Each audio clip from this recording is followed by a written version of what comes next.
every time I would install a new Linux operating system, may it be in my VirtualBox or in my laptop, I'd also install a new set of applications that I would normally use on a daily basis.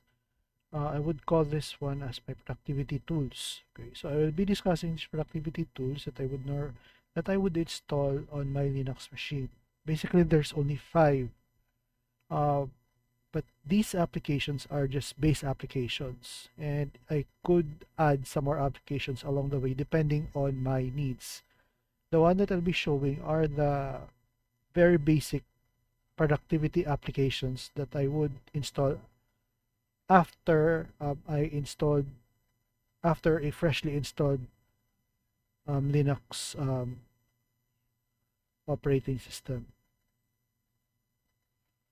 Okay, so the first one is Rangers. Okay, so let me just try to open my terminal. So I would right click on the desktop, then open terminal. Okay, then Ranger. So let me just try to type Ranger. There's no need for me to type sudo. All I have to do basically is just to issue the command Ranger.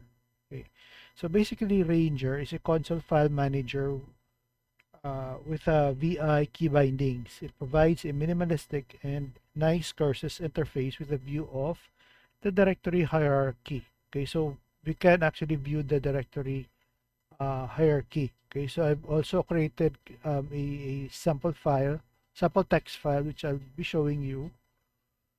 Okay, so we have it here.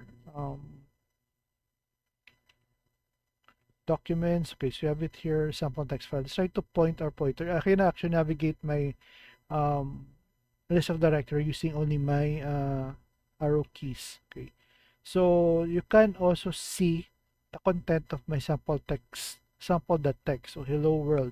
Okay, I can do some changes. I can do some editing if I wanted to.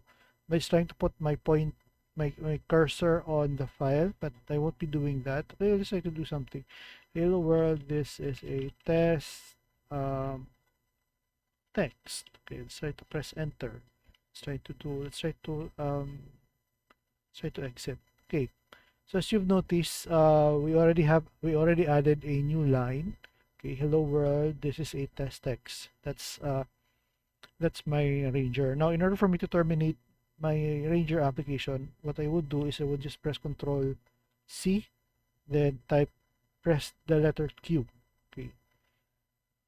Next is Tilix. Tilix is actually one of my most favorite tiling terminal emulator. So again, all I have to do is type tilix, then it would be uh, executed, or it would be run. Okay. So Telex is a tiling terminal emulator, which means it's actually we can actually tile. Uh, we can split into multiple terminal panes. So let's say for example, let's try to maximize. Okay, I can right click here. Then let's say I wanted to put another horizontal window. I have it here, Telex. So I can run multiple applications at the same time using Telex. Okay, let me just say to split. Okay. I can also try to resize if I wanted to using my mouse. Okay. Same also here. I can add another uh, window at the bottom. And if I want, I can also try to resize. So this is actually, actually the purpose of Telex. So if you can also try to combine Telex with Ranger or any other terminal application. So let's say I wanted to combine, I wanted to use Ranger. All I have to do is just type Ranger on one of my open window, then just press enter. Okay, then I can actually see my set of folders. Okay, so press Control C, then Q. Okay, so that's your Telex. Now, in order for you to exit the window, all you have to do is just type exit. Okay, exit.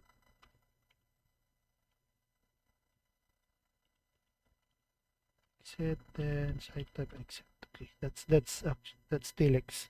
That's the second one that I have shown you. Next is, of course, One of my favorite, it's neovim, or some would call it as nvim.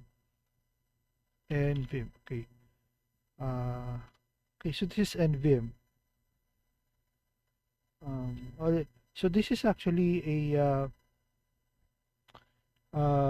fork of Vim. Okay, so this is a fork of Vim. To allow greater extensibility and integration, this extension uses a full embedded NeoVim instance. No more half-complete Vim emulation. So if you're familiar on how to use Vim, it won't be that hard for you to use NeoVim. Now, one of the things, by the way, that I would often find hard, especially since when I was still starting to use Vim or VI or NeoVim, is that it's basically made up of key bindings. So in order for me to save, I need to know some key bindings. In order for me to exit, I also need to know some key bindings. In order for me to add text, I also need to know certain key bindings. So I can actually, what I'll be doing this today is I'll just be showing you some minor key bindings that I would normally use. So let's say, for example, I've already opened my new Vim, then I wanted to type something. I would just try to type, press the letter I to insert. Okay, so as you can see, let's say hello world. This is written in Vim. Then press enter. Maybe decide to write a function sample. Okay, press enter, maybe return true. Okay, so that's it. Then in order for me to save, what I can basically do is just press escape key.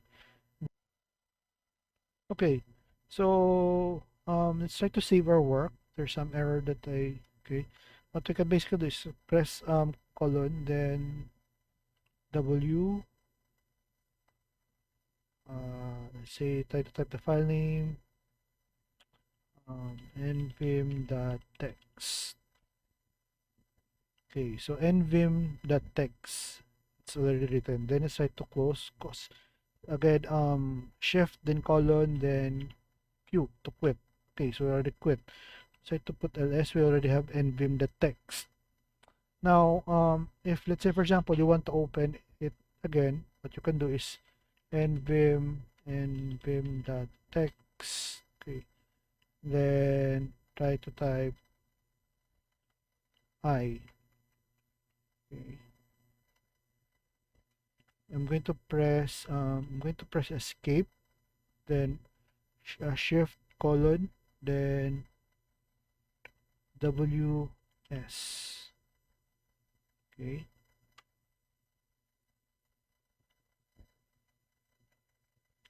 Or let's say WS means you write the changes. Okay, if you wanted to quit, what I can do is I can just press semicolon, shift, then semicolon, then type Q to terminate. Okay, Q A W or W Q. Okay, so write the changes. So that's it. That's NeoVim. If you're having trouble with NeoVim, or if you're not familiar with NeoVim, then maybe you can use Nano. Okay, so again, Nano usually comes pre-installed with Linux. So it doesn't matter what flavor of Linux. It could be in Arch, Debian, Ubuntu. In my case, I'm currently using Mint. It comes pre-installed. Okay, so Nano, when working on the command line, quite often you will need to create or edit text files. Nano, by the way, is quite easy. So just try to type nano, then nvim.txt. Okay, so this is actually it. So you make some changes. Try to create another function sample2. Try to put here int I, then return I. Okay, then if you're familiar with Windows, let's say you wanted to save, all you have to do is just press Ctrl S. Okay, root, then you can press Control X to quit. That's it.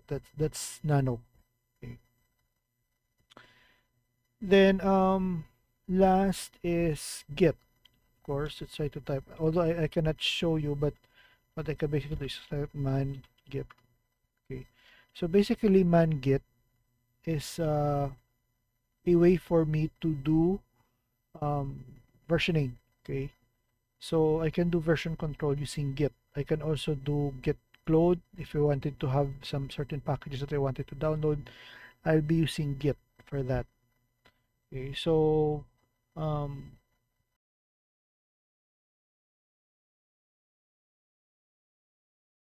version control. Okay, so this is actually the man. I've already installed it on my mint, but I wasn't. I cannot actually try to show you how to use. But I'll be showing you the different commands that I use to install this all of these applications. Okay, so those are actually just five of the very basic applications that I would normally install after I finish installing my Linux Mint or Linux Mint in this case, or Linux operating system.